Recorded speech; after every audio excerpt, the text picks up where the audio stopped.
Welcome everybody. My name is Matt Hardy. I'm the Program Director for Planning and Policy here at AASHTO, where I staff the Standing Committee on Planning.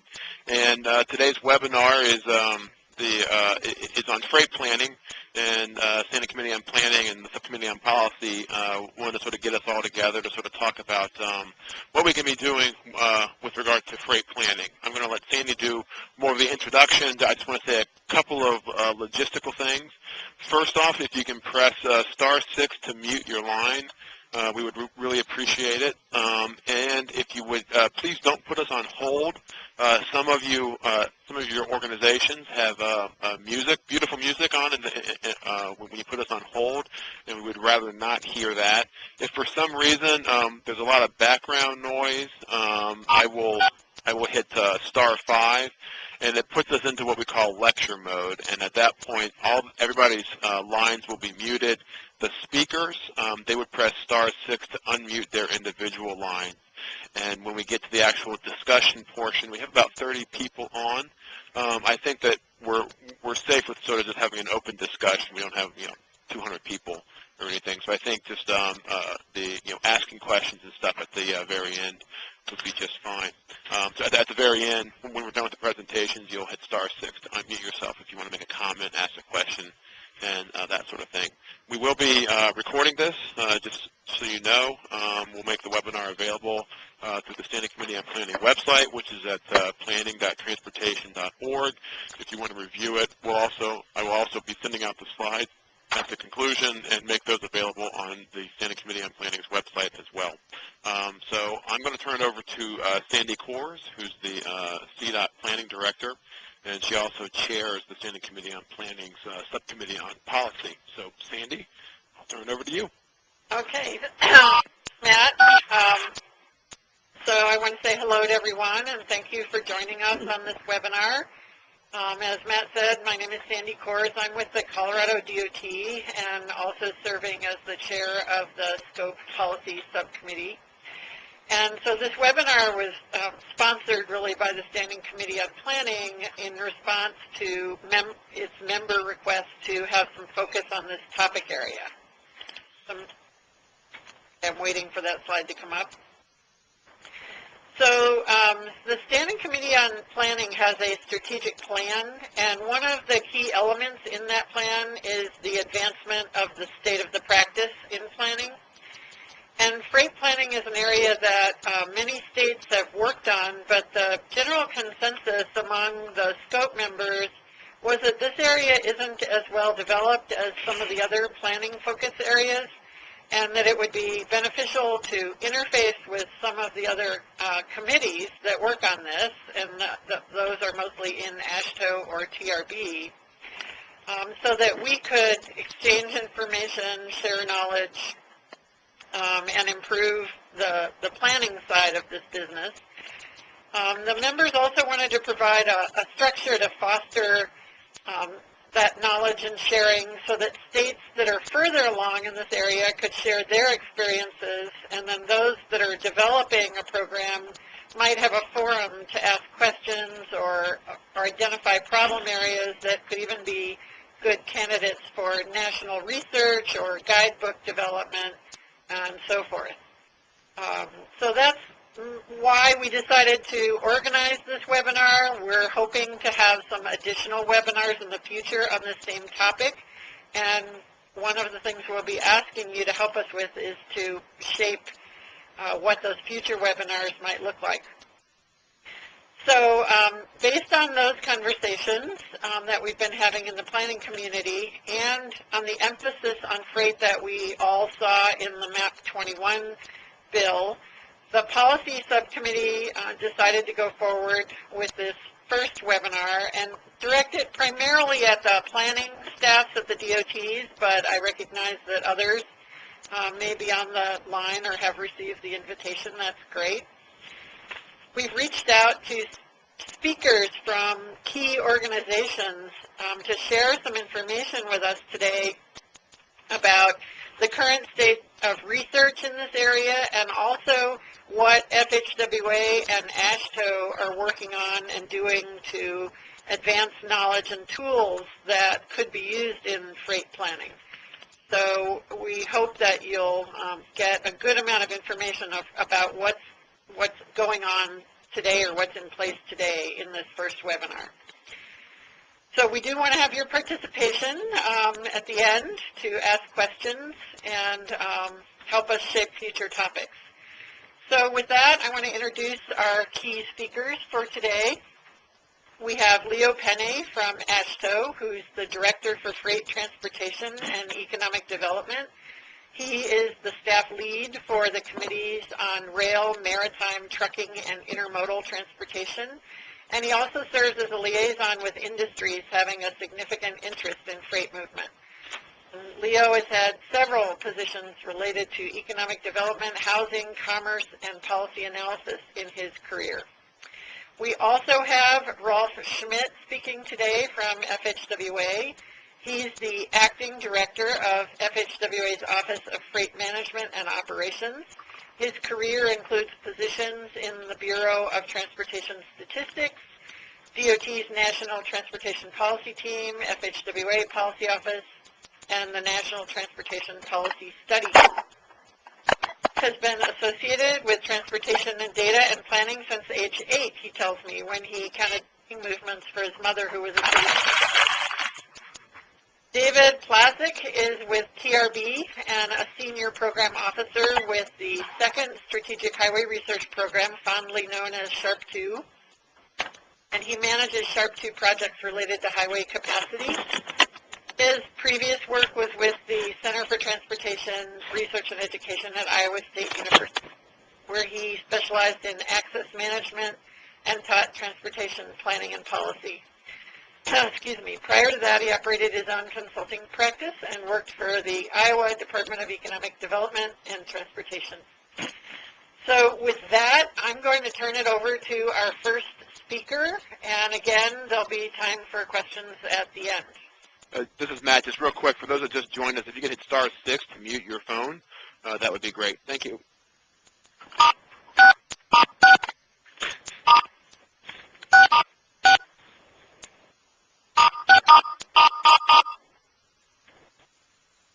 I didn't quite catch the tune there. I think there's a ship in danger someplace out in the North Atlantic.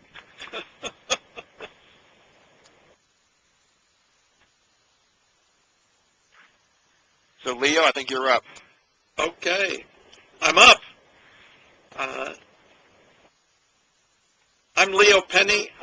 You will have heard Sandi describe me as Program Director for Freight Transportation and Economic Development, which is a working title I have assumed because the title on my card, Program Director for Intermodal and Industry Activities, was hard to understand and difficult to remember.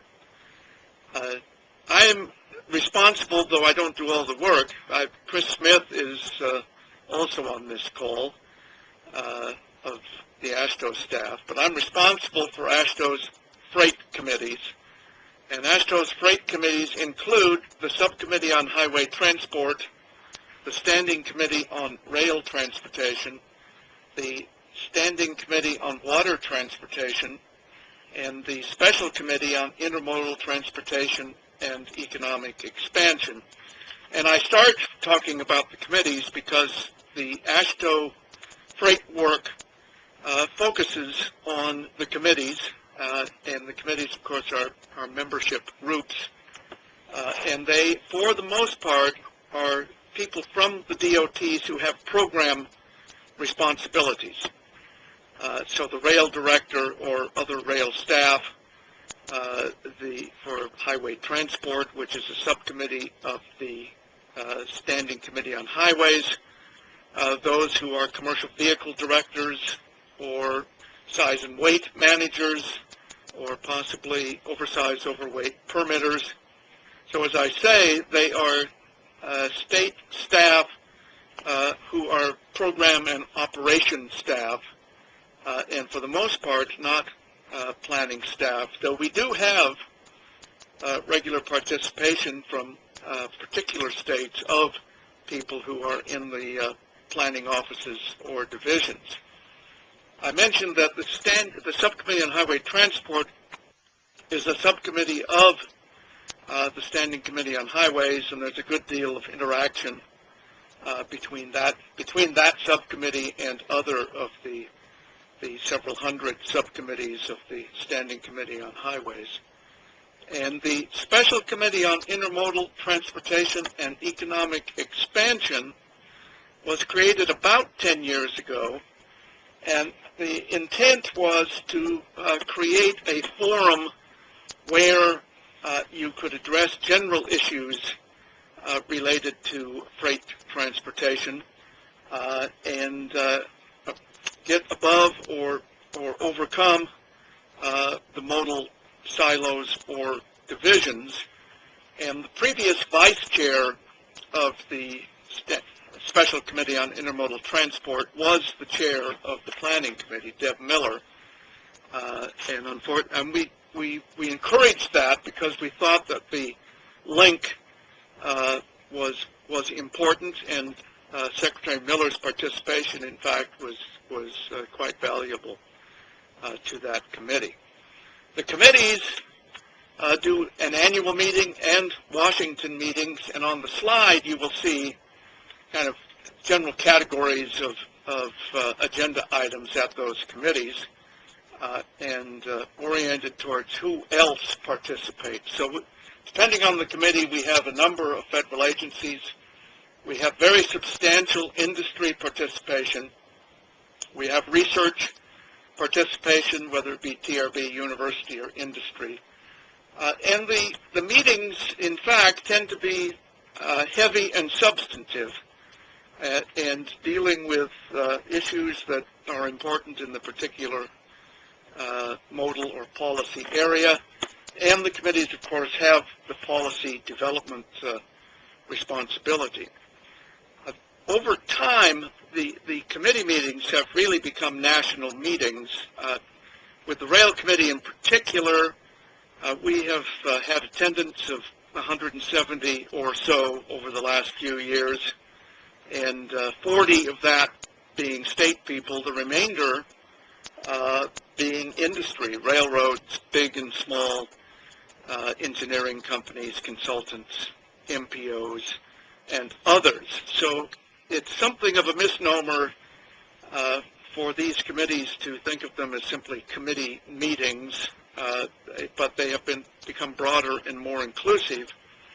And the involvement of the industry, in our view, is very important, because when you do freight transportation, most of the freight transportation activity is done by other than state DOT people, and so having those other people involved is very important and very useful.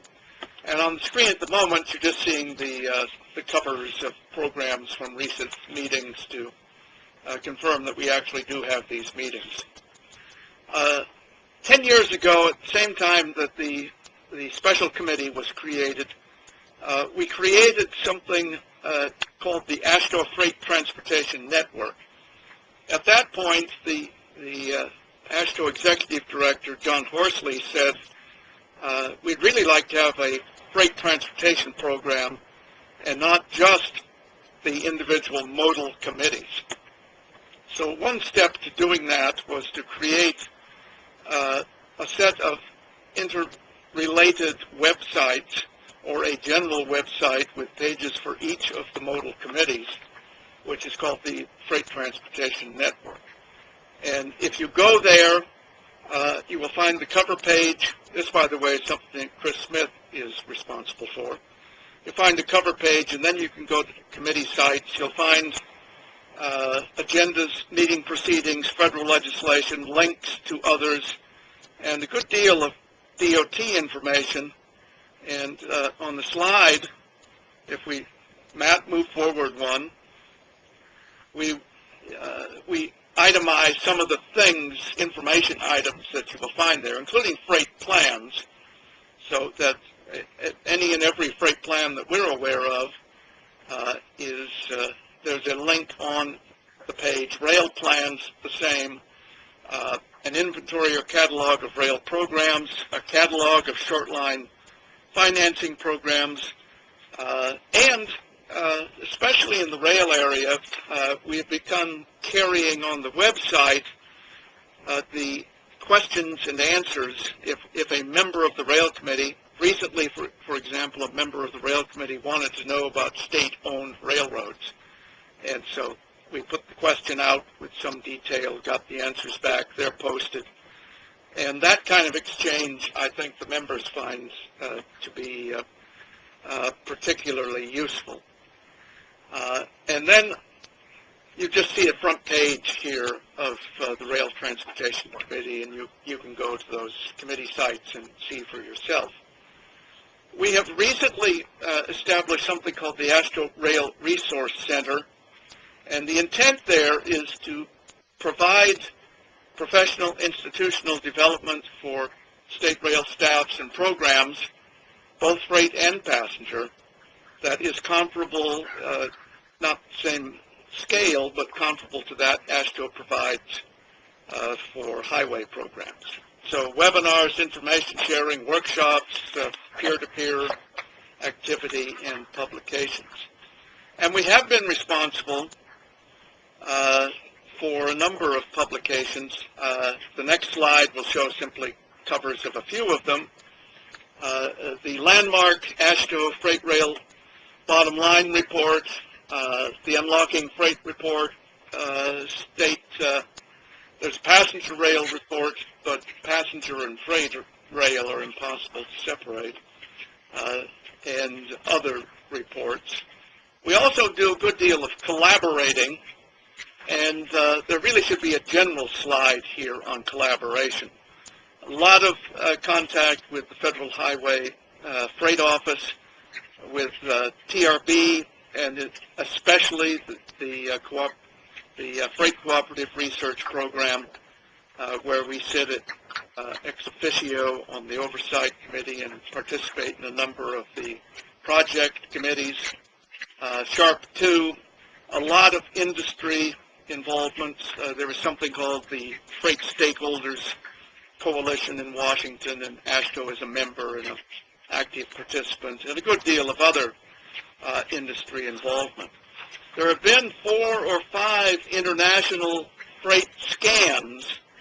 The general freight scans have been to Europe, South America, China, and there was recently, or in the last several years, a scan on truck size and weight to Europe that relates as well.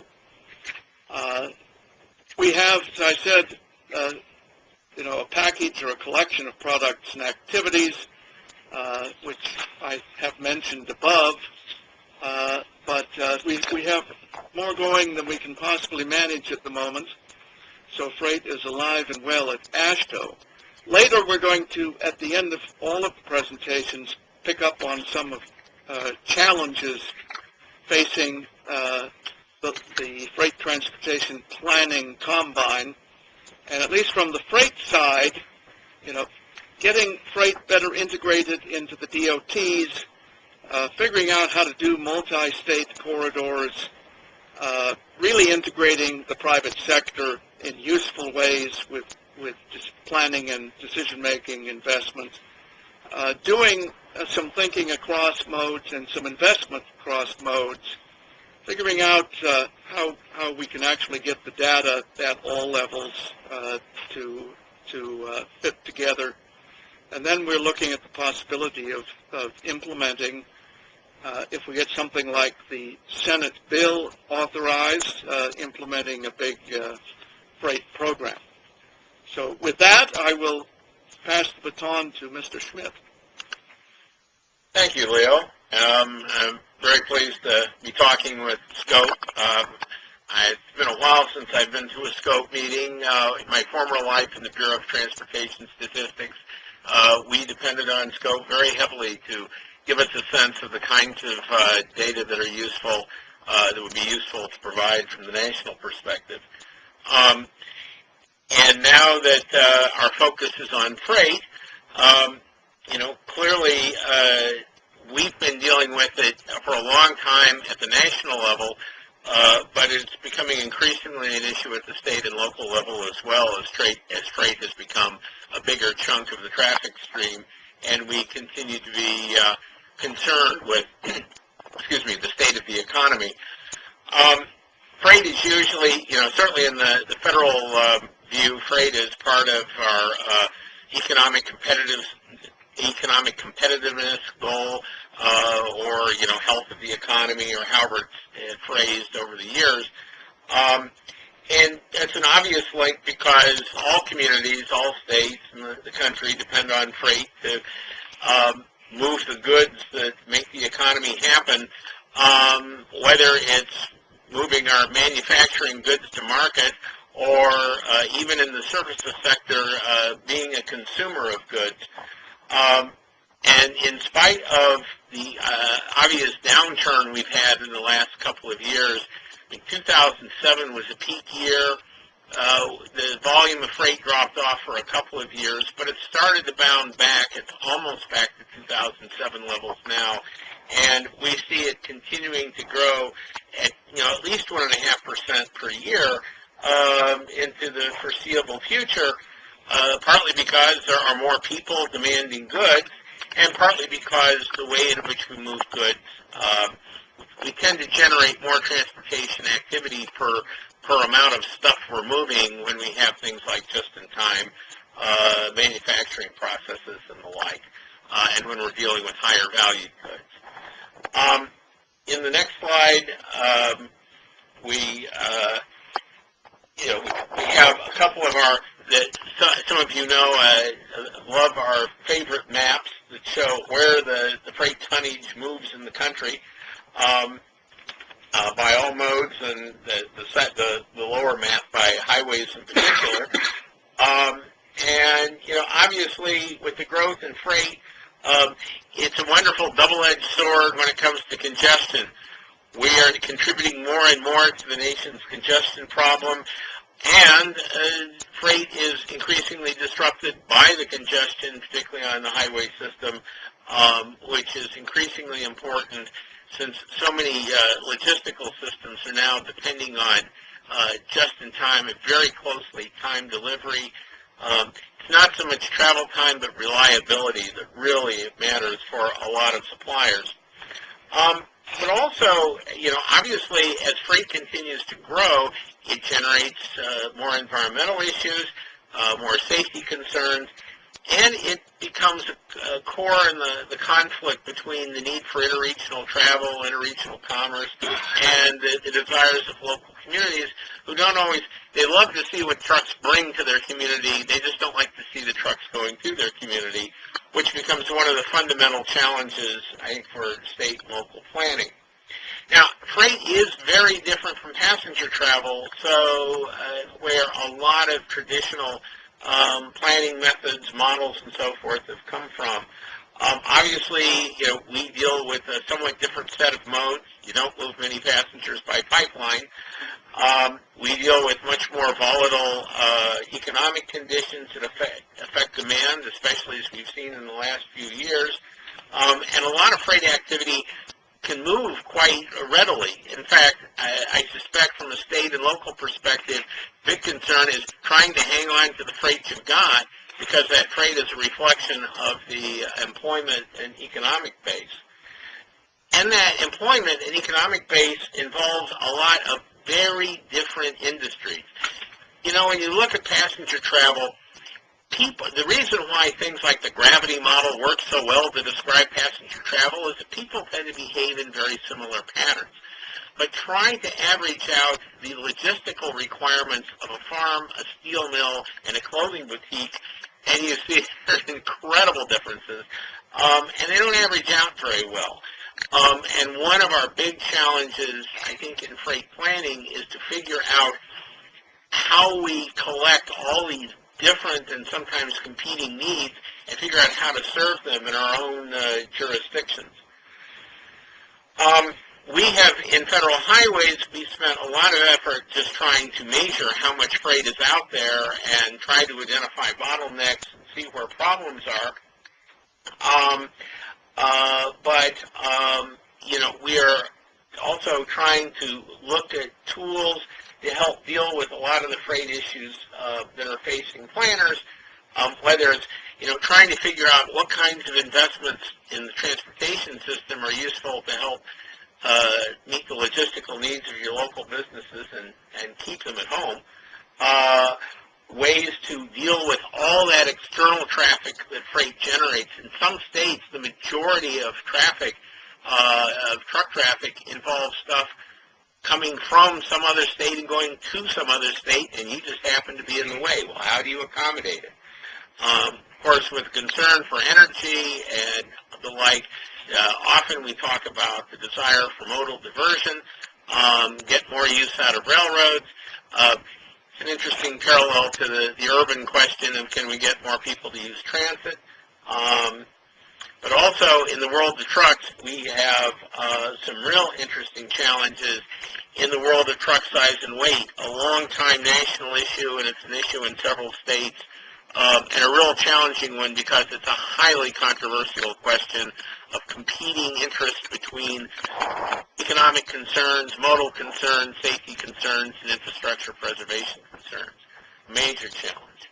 Well, the tools, which we get to on our next slide, that we are trying to help develop to help states, first off, a lot of, like I said, we spent a lot of effort dealing with trying to come up with basic information, whether it's our freight analysis framework, which generates some of the maps like the ones we showed previously. This is our effort to measure everything that moves within, to, and from the country. And it has, it's a bi-mode, covers all modes, all kinds of commodities, and it's a basic data source that combines several individual data sources, such as the Commodity Flow Survey. We also, in an effort to measure the performance of the highway system, the intercity highway system, we've been tracking about 500,000 trucks operating over the system, identifying their locations over time so we can calculate speed and reliability statistics. And so we have a lot of information that can be hopefully helpful in local planning and state planning. We also are increasingly involved in big-time investments. The Tiger program, and of course, freight has been an eligible expense, and a lot of the regular federal aid programs, CMAQ and so forth. We have a small truck parking program, and these programs could expand if the Senate version of the authorization comes to pass. We'll talk about a little bit more about that later. We've also been involved, particularly with the ITS Joint Program Office, in some demonstrations of technology to help move freight more efficiently. Smart roadside, for example, we're working with motor carriers to try to deal with weight enforcement and permitting and the like on the fly, so a truck doesn't have to stop at a truck stop, but can be measured en route, and if it's okay to go, we don't make it stop. We let it travel. We've had some interesting demonstrations of new technologies with our Crosstown Improvement Project of trying to reduce the amount of truck EMT by combining loads and also improving efficiency of truck operations by linking truck dispatching with local traffic management centers. We're starting an off-hours delivery pilot program to look at how we can move truck activity out of peak times into off-peak times. And, of course, we have research. Leo mentioned the National Cooperative Freight Research Program, where Leo and I both spend time on the Oversight Committee dealing with a range of topics. I believe David will talk about more later. The Freight Model Improvement Program, a very small effort at this point that we hope to expand to improve the state of the art. But probably the greatest interest to SCOPE members are some of the ways and platforms we've tried to develop for sharing experience, whether they're peer-to-peer exchanges to help bring people who've got experience and solutions to problems together with others who are looking for solutions. Of course, we have courses through the National Highway Institute. We have our Talking Freight webinar series, which I'm sure many of you have participated in. One thing of particular interest, we put together, we have, like Leo, we have been compiling freight plans, trying to find some of the common elements. We've actually put together a publication on our website that is a statewide freight plan template, just examples of what other states have put into their plans. And of course, all of this we make available on our website. It's easy to get to it because it's freight.dot.gov, as we'll remind you in the last slide. With SCOPE, of course, we're very excited to be talking with SCOPE members because it's part of our general approach to our partners, which is we look to you to help us identify the freight problems and a way to solve those problems, to try out the tools that we have developed, tell us how to make those tools better, whether the data or models or some of the planning guides or whatever. Most importantly, even with our national data, there are huge data sets, but there's still a national picture that lacks local detail. And when an issue comes up that requires the local detail, we have to figure out how to work with those who are closer to the locality to understand what's going on. And ultimately, to experiment with ways and learn from those experiments with ways to improve the freight transportation system to keep the goods moving and find out what works, what doesn't work, and share the results. So, and I think the last, a few words about MAP 21 because Leo brought that up. Yes, there are some major things that could come out of that bill. This is just a list of some of the major sections, the National Freight Program, the development of a formal national freight policy with performance measures.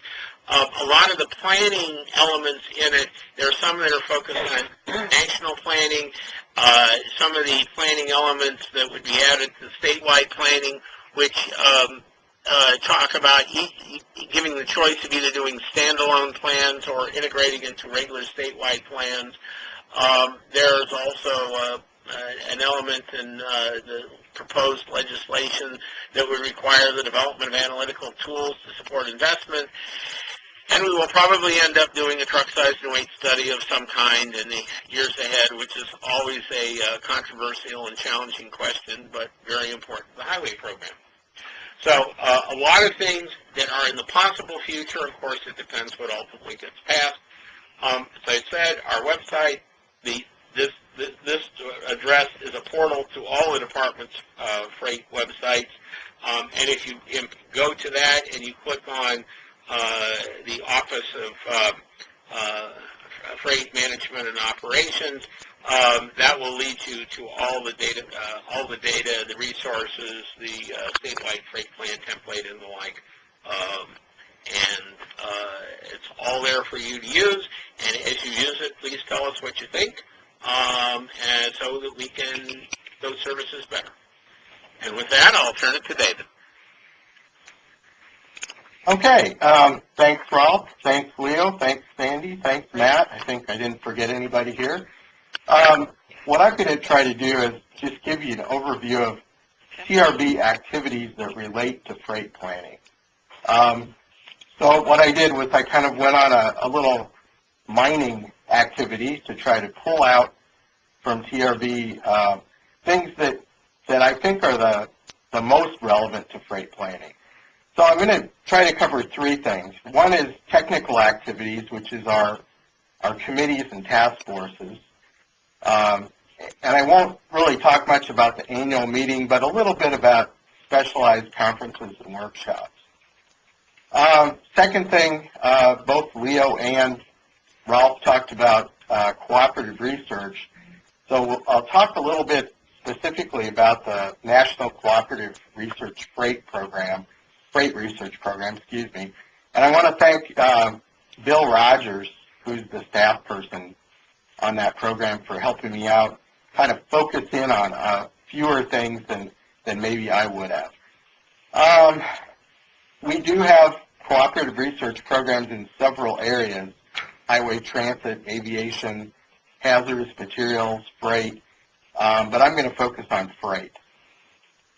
And then the last thing I'm going to talk about is really probably the only one that I'm really qualified to talk about, and that's SHARP-2, which is a little bit different than the normal TRB program in that it has a limited lifespan. It's supposed to be a strategic program that makes up products, really, rather than reports, and then dies in 2016. So we've got 4 areas: renewal, safety, reliability, which was mentioned briefly by Rolf, and then capacity planning. And I'm going to talk about capacity because that's where the bulk of the freight activity is. SHARP-2, like CRP, is a cooperative program between TRB, AASHTO, and Federal Highway. Okay, first the committees. TRB really revolves around committees, and I imagine just from looking at the attendance list that a few of you are involved in as either committee members or friends. But let me just highlight a few committees that are the most relevant to freight planning. There's a committee, a very active one, on freight transportation data. There's a committee on freight transportation planning and logistics. So those, to me, are probably the 2 most relevant to this group. But there's also an urban freight transportation committee and an intermodal freight transportation committee. One thing you'll notice about TRB is we just love alphanumeric codes. We have codes for everything. So if you can figure out the codes, you can figure out TRB. I'm not going to talk a whole lot more about the committees, just to say that they're where a lot of the work of TRB gets done, whether it's for technical activities or cooperative research or SHARP-2. We have basically peer review committees made up of states and MPOs and other organizations, and they're really they really do the yeoman's work for TRB. The staff people just kind of help the committees get their job done. But more than that, they're really great opportunities for networking and learning for people out there. So I would encourage you to become involved in the committees as a friend or as a member eventually. Second thing I wanted to mention was the NCFRP program, National Cooperative Freight Research Program, which has been going for a while now. And it's started to publish a great volume of reports, and Rolf and Leo are involved in that activity. I talked to Bill Rogers, who's the lead staff person, and we kind of brainstormed a little bit on what reports would be the most relevant for this group. And you see them on the screen. I'm not going to read through them or anything, but you'll notice there's a great variety here, everything from air quality and greenhouse gas to performance measurement to urban goods movement to preserving infrastructure and routes. So this page is the reports that are available right now. Besides that, there's a lot of research at NCFRP in the pipeline. So this is was kind of Bill's list on research in progress. So everything from commodity flow to trip generation and land use to sharing data to performance in metropolitan areas to truck counting. So quite a variety of stuff in the pipeline. Finally, I wanted to talk a little bit about SHARP-2. SHARP-2 didn't have many freight projects.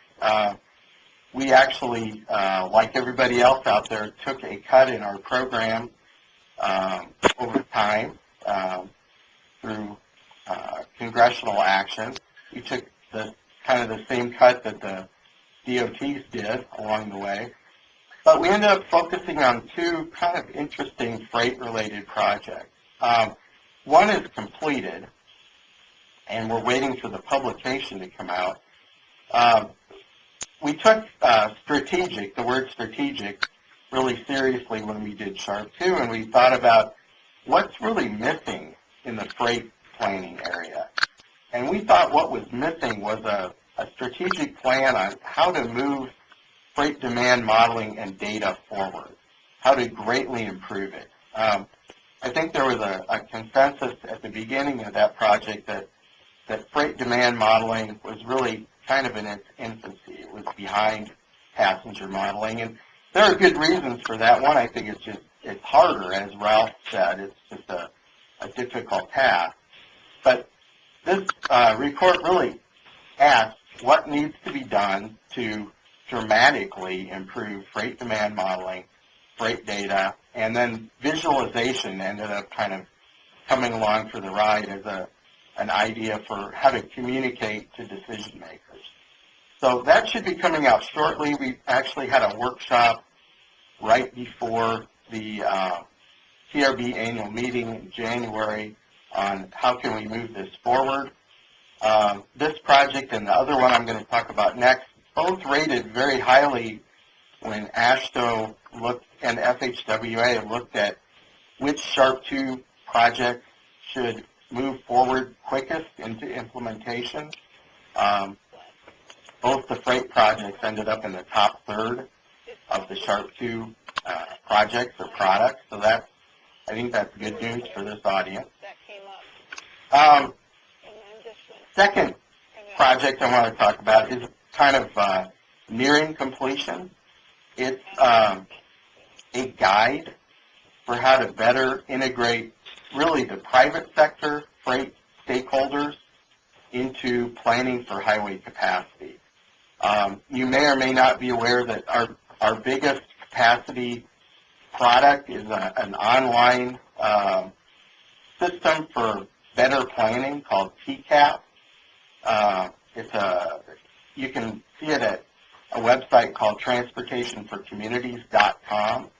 But it's kind of a tool for looking at what decisions need to be made for planning, programming, and project development, and providing good practice all along the way. And so this project is the guidance on how to involve freight stakeholders, especially from the private sector, in planning, and a little bit in programming, but mainly in planning. That should be delivered this summer sometime. Then it'll go through a review. It'll have online content. There'll be a guidebook. We're requesting some additional funding to have the contractor run a couple of pilots to see how the guidance works. So if you're a state or an MPO, you might want to keep your eyes open for that opportunity in the future. Finally, we're, as part of the C20 freight strategic plan, we ran a symposium on innovations in freight demand modeling and data. That was held back in the fall of 2010. And the consensus at that event was we should do that again. It ended up being an international symposium. There was a paper competition. So we're going to issue an RFP in July to run another symposium in the fall of 2013. And you'll all be welcome to attend that. Next slide, please. Just a couple of loose ends before I finish up. I mentioned kind of other events. Here are a few. I think the one I really want to mention is the one in the middle. The Freight Modeling Strategic Plan talks a lot about that we need to move modeling more in a behavioral direction, kind of like passenger models are moving toward activity-based modeling. And for freight, that's going to mean we're going to need to look at supply chains. We're going to have to figure out how to do that.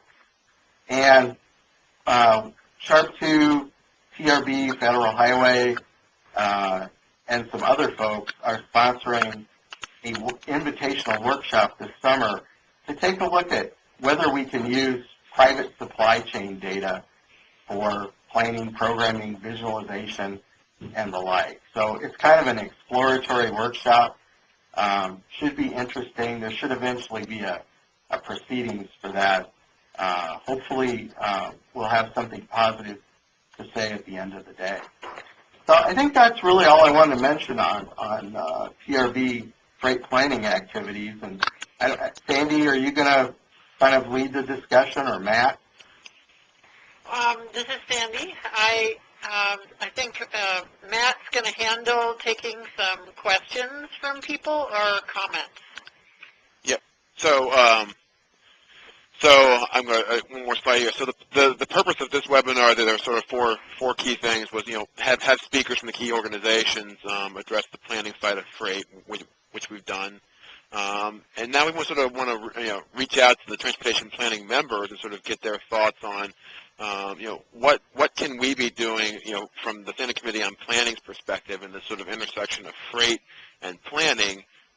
What should the Standing Committee on Planning sort of be focusing on? Sharing information, current direction, ongoing future studies, whatever. So I guess that's sort of the purpose of the discussion, and I've got these slides a little bit out of order. I know, Leo, you put together this sort of slide to try to sort of spark some discussion about what the challenges, talking about the challenges to try to spark some discussion. So you want to talk about this slide? I don't. Yes, I will. I was going to say it probably doesn't require much, but it does require a little. And these are challenges that I think have arisen out of the activities of the freight modal committees and the intermodal committee that go beyond the scope and authority of the people who have the freight transportation jobs, and are very important. And I will just say, add a couple sentences to each of these bullet items to make clear what I am talking about. Integrating freight transportation into state DOT core functions. This is I think a general observation about where freight fits into state DOTs, and I think historically it has fit in some remote location. And freight goes on, and it may go on in a rail office or a ports and waterways office, but it is not considered to be central to the mission of the agency. And when you look at planning, finance, project development, other functions that are core functions, freight tends not to be reflected significantly in those functions. And given the importance of freight movement and the significance of state DOT activities for that, one of the challenges is to figure out how not only to have robust independent freight programs, but how to integrate freight transportation into the basic activities and functions of the department. Multi-state corridor programs. Freight does not acknowledge state boundaries, but transportation programs are operated within state boundaries. And the problem that corridor organizations have had, and the one that has been most advanced is I-95, is that you can get analysis, you can get planning in kind of the study meaning of planning. You can identify projects of regional significance. You can get agreement on a program of investment, but you can't actually do it because the institutions are not sufficient to do real corridor planning or to do investment where you have projects that are always in one place, but benefits that are distributed widely. So how do we do multi-state corridor programs? Linking successfully with the private sector. David mentioned the SHARP 2 project, which I think is very, very important. A number of states have private sector freight advisory committees. And, of course, all states have processes that allow for involvement of shippers and carriers in commenting on plans and projects. But what the SHARP 2 project does is identify the critical points in the planning and project processes, and then describes why having private sector involvement in some appropriate, feasible fashion can be valuable, and describes mechanisms for doing that, which goes beyond, gathering up your important business people and telling them that, what's in the plan. Doing cross-modal planning and investment analysis. In multimodal corridors, and the same could be said for passenger, but for freight in this conversation, there are situations in which you would like to know, well, if we need to move goods, let's say on I-80 through Virginia, should we put $1 of investment into the highway and either add lanes or do things like turnouts and climbing lanes, or should we invest in the parallel rail route? Or should we do both, and if so, at what level and with what expectation of success? So being able to, it's hard enough to do modal investment analysis, but in some instances being able to get across the modes, waterways and rail, for example, is important. Bridging local, state, regional, national, et cetera, et cetera. But there this is not clear, but I was referring specifically to data.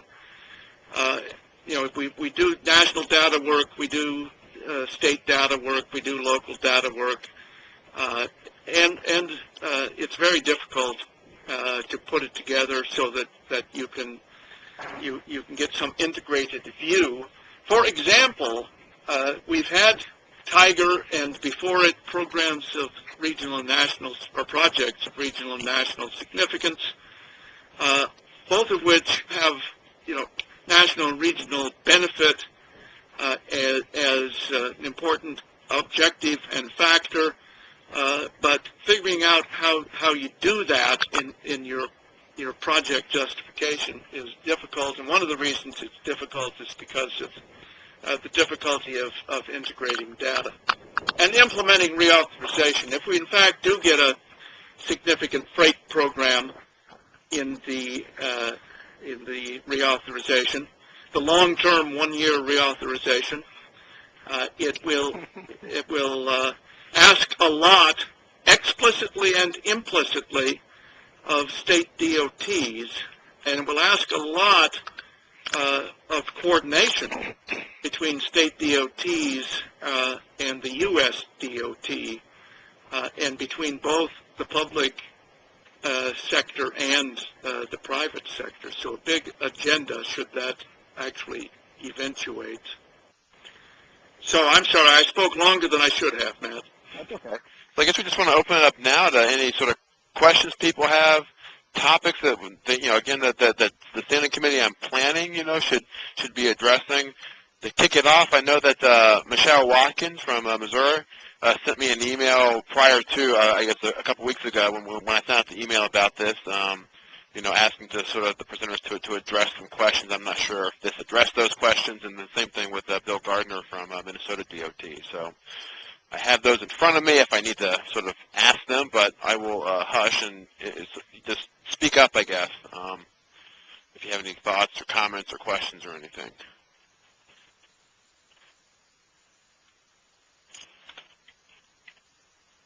Not everybody at once. Hi. Yes, hi. This is James Casaba from the Connecticut Department of Transportation. Can you hear me okay? Yes. Oh, okay. I'm aware that there is a large need for truck drivers in this nation. Is there anything that's being done to attract more truck drivers to allow for our freight transportation system to continue the way that it is? Well, there's a good deal of, and you're right that there is a very significant shortage, and of course that's not directly our responsibility, but it impinges. And the American Trucking Association has programs underway to, for example, encourage returning veterans who have been drivers in their military service to become truck drivers. But on the other side of it, one of the consequences is the increasing intermodal movements, where that's one of the factors that causes trucking companies to be looking to use rail for long hauls. So 500-mile and more is much more likely now to be moved either container or trailer on rail than it was a few years ago. And if you want more on that subject, let me know at AASHTO, and I can either give you more information or connect you with Yeah, those. that would be great. That would be great. I know that the truck drivers in this nation are nearing their retirement age, and there's not a lot of young drivers that want to drive a truck. No, it's a lifestyle that is not attractive now to, say, for example, my sons. And you're right, as is the case across the board in the transportation industry. The railroads are very much concerned about an aging workforce. They have a high percentage of their workforce that is approaching normal retirement age, and so they are hiring. Yeah. And one of the indicators of the trucking problem is the turnover. Where trucking companies may have 120% turnover in their drivers in a single year, which then has consequences for trucking enforcement and regulation and so on and so forth. So it has implications as well, both in terms of modal use and in terms of who's on the highway, et cetera, et cetera. Okay. I have one other question, if you don't mind, real quick. Are there any studies available regarding strategies to make freight transportation more sustainable and resilient? Are you aware of anything that's out there? There's not as much as there is on passenger, and some of the work of the Freight Cooperative Research Program addresses this. And again, there may be others on the call who can give you, chapter and verse on this, but if you would like, send me a note and I will send you back some specifics. Okay, great. Thank you. Anybody else? Yeah, actually, I had a question on this is Mark from the state of Ohio, if you have any more insight on projects of national and regional significance, what type of projects perhaps would they be looking for, or what would fit into some type of a framework? Rolf, you're going to do that? Well, I guess if the projects of national and regional significance come out of reauthorization, we would look to implement the guidelines that we developed for the original program. The original projects, if you remember from Safety Law, Section 1301, kind of laid out in general. The program asked us to do a rulemaking to develop criteria and procedures, and then promptly earmarked 100% of the money.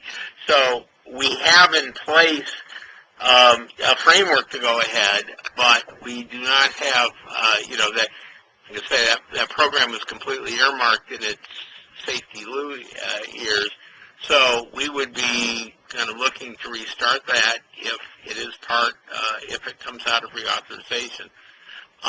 There have been numerous freight projects proposed for the Tiger grants, and several have been implemented through the Tiger program in recent years.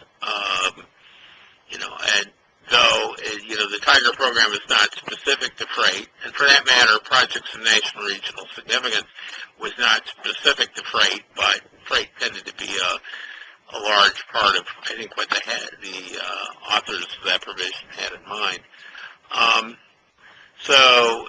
Other than the current guidance on Tiger grant proposals, if there's yet another round of that,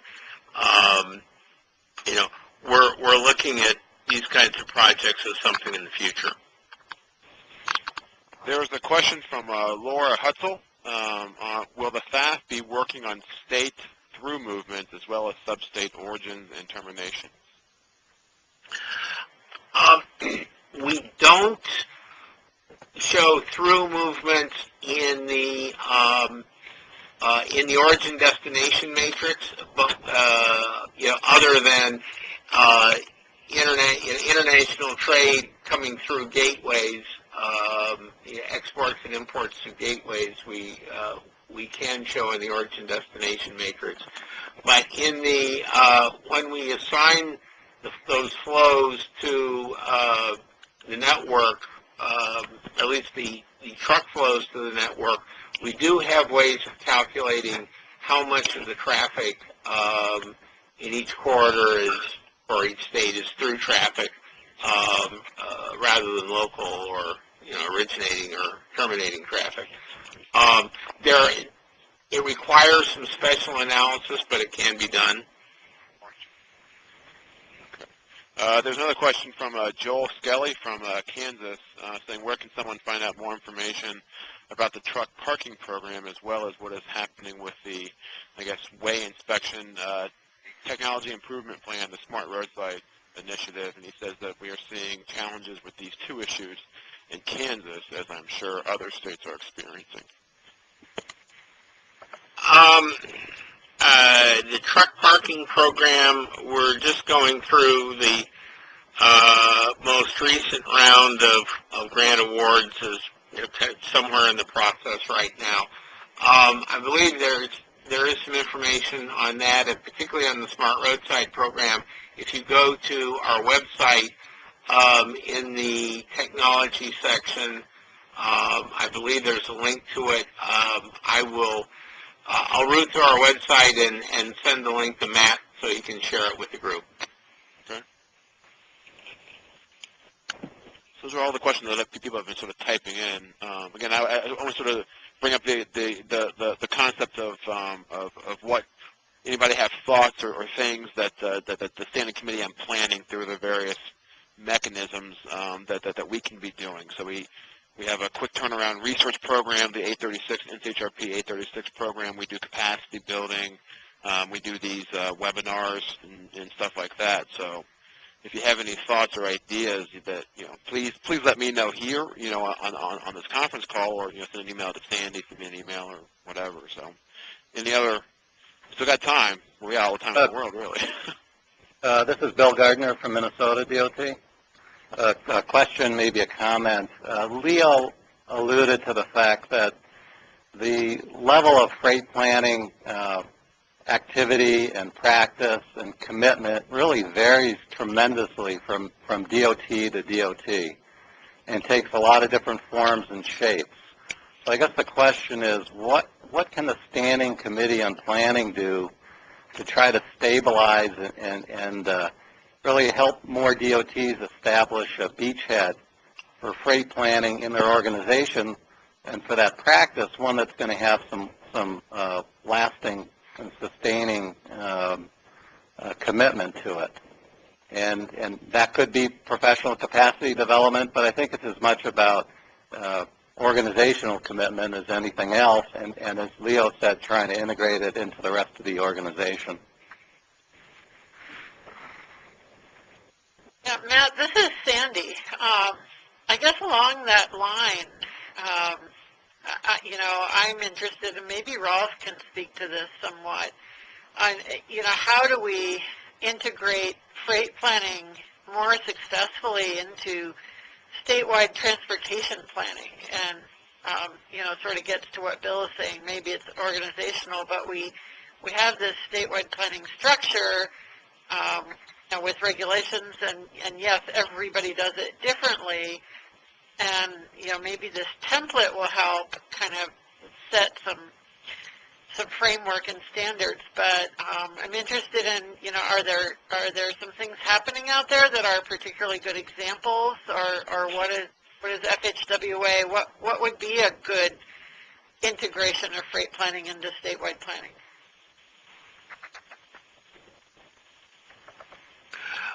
Well, there have been some states that have had very active freight plans.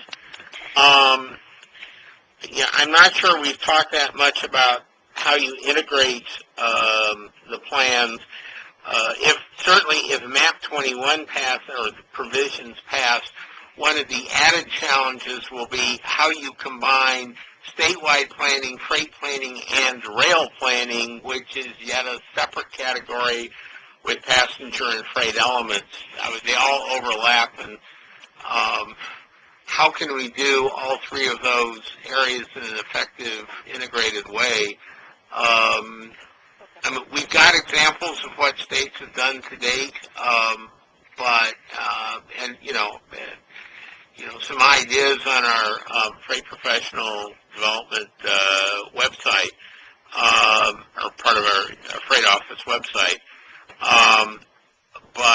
I think we're all still kind of in the learning mode on how to do this and do this well. We have some ideas of topics that ought to be included, the importance of, particularly of involving the shipper and carrier communities in the plans. But, beyond that, we're still, casting about, seeing what ideas other people are trying, and states are trying, and what seems to be working well and what needs improvement. I was going to say that our Sharp 2 C15 project, I think will be real helpful in that regard. That it kind of has a map of how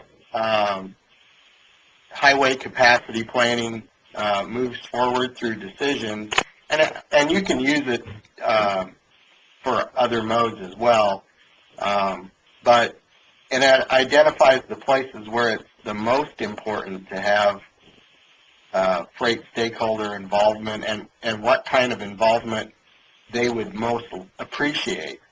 So there's steps in long-range planning or programming or project delivery where it really doesn't matter a whole lot, and there's other places where it's critical. So it's kind of a map along those lines, and then a lot of case study best practices. Hi, this is Ann Purdue, also with TRB. There is a really good report that's been out for some time from the NCHRP. It's Report 594, called Guidebook for Integrating Freight into Transportation Planning and Project Selection Processes. It does study a number of states and their approaches. It's a fairly, I think, basic but very informative piece of work. I could highly recommend that.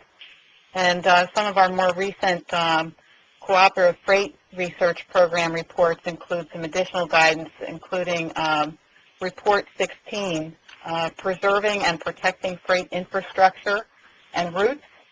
And then there's another one on a guidebook for siting freight facilities. Hey, Ann, this is Matt Hardy. Was there any type of workshop that was developed as part of the Report 594, the Guidebook for Integrating Freight, into the planning process? Not that I am aware of. There was a workshop for preserving and protecting freight infrastructure and routes. That's the one that was most recently published. Okay. We've got a raft of publications here that date back some years on freight as well that were done perhaps by the Highway Research Program instead of the Freight Program, which is a relatively newer program. Another Highway Research Program report was Rail Freight Solutions to Roadway Congestion. And we've got tons of good stuff here.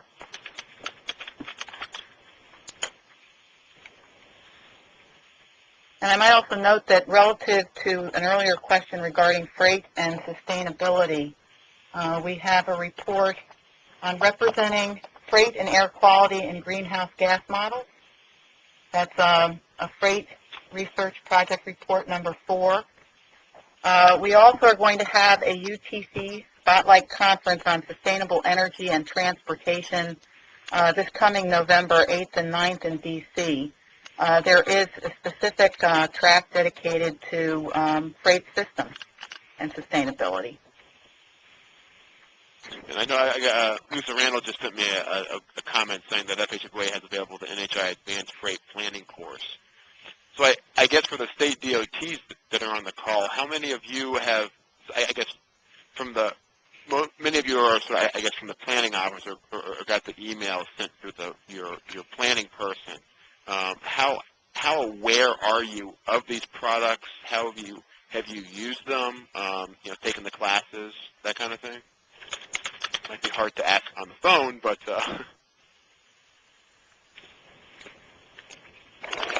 This is Lynn with Kentucky. I think there's been some really good research done. There's just been so much done. We're trying to drink out of a fire hose. Okay. It's almost like we need a two-pager on what is the most important issues, and this is where we start.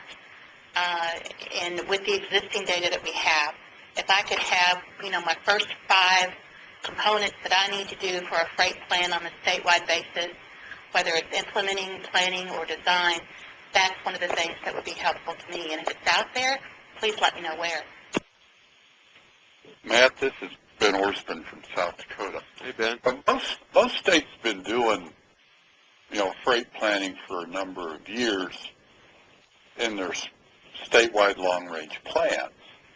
And the key, I think, in doing that is not necessarily doing a separate freight plan like is being discussed in MAP 21, but integrating it into an overall statewide effort.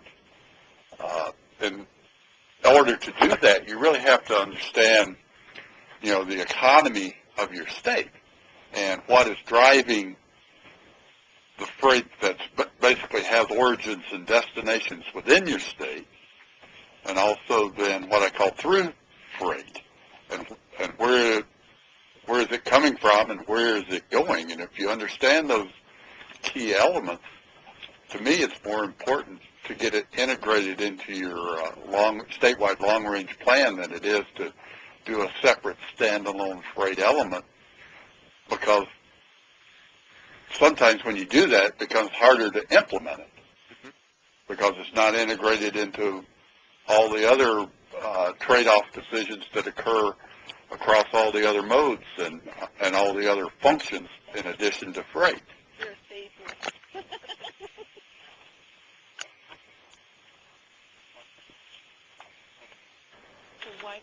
Anybody else out there? Well, I was just going to say, this is Mark from Ohio. I think absolutely we have to understand freight and how it impacts our state, but you hit on it earlier when you said freight, you have to make the connection that freight equals business and it equals logistics. And if companies can't get their products to domestic or international marketplace, then you got a big-time problem. And so, making the case for freight and studying it is good, but, our senior leaders look at it and they're like, okay, so what does this tell me?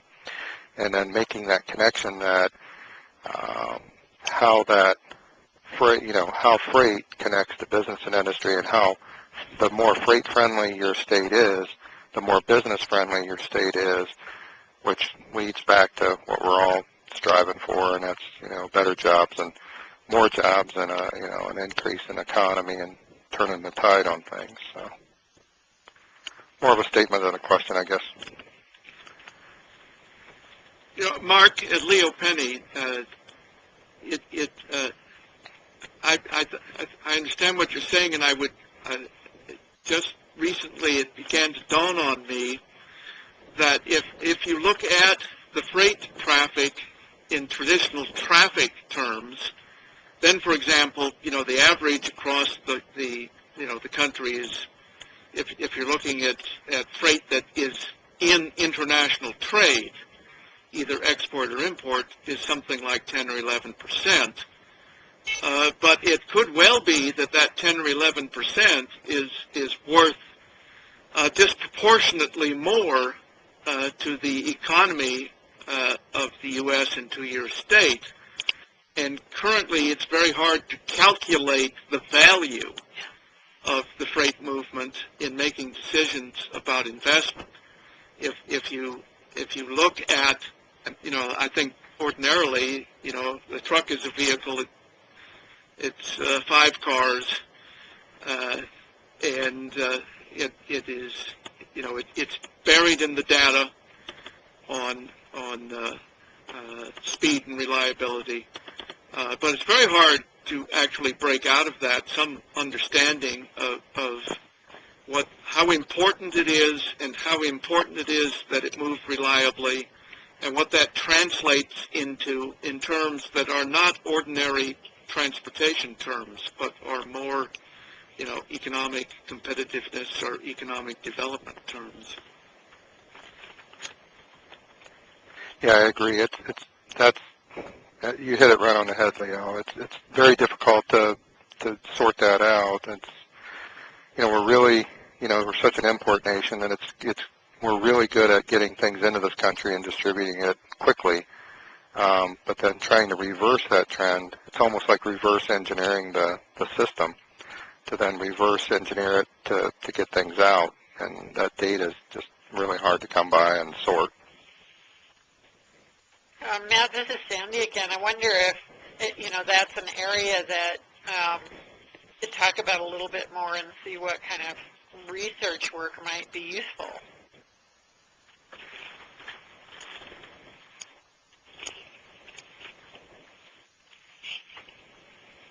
Yep, I'm taking notes here, sorry.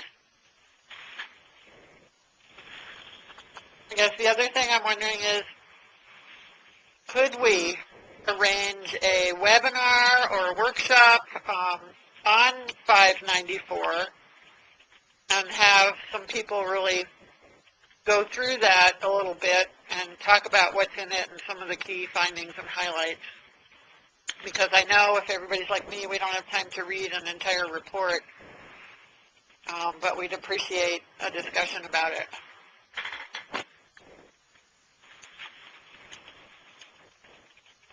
Yeah, I think it sounds like a good idea. I mean, I think we all need to go take a look at that 594, sort of, I guess, as a subcommittee on policy, and people interested in freight, sort of see if we can do something with that, or what should we do with it.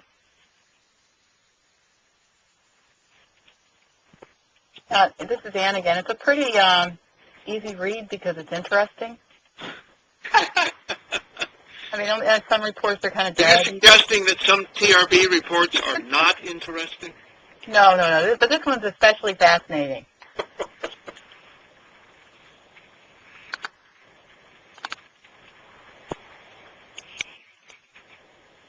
Any other, we're sort of toward the tail end of this, any other thoughts or comments? Hearing none, I guess I'll just say a couple things and then hand over to Sandi. If you do have any other thoughts or comments or questions or whatever, you can feel free to send them to me, and I'll try to get them out to the appropriate people.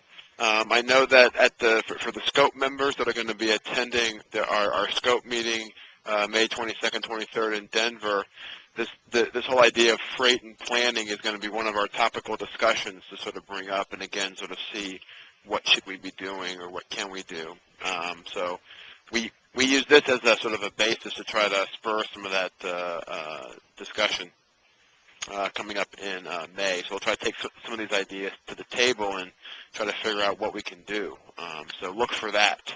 I think that's about it for me. Sandy, any closing remarks? I just wanted to say thank you to David and Leo and Rolf for sharing their knowledge and information with us in this format, and thanks, Matt, for getting it all arranged. And I think, we'll have enough material, especially after the scope meeting in May, to I think, set up a follow-up webinar. So I think this area needs more development, and it's one that the committee and the whole standing committee is interested in. So I'm sure we'll see more. Yeah. Okay. Well, with that, I guess we'll sort of end this, and everybody's got my email.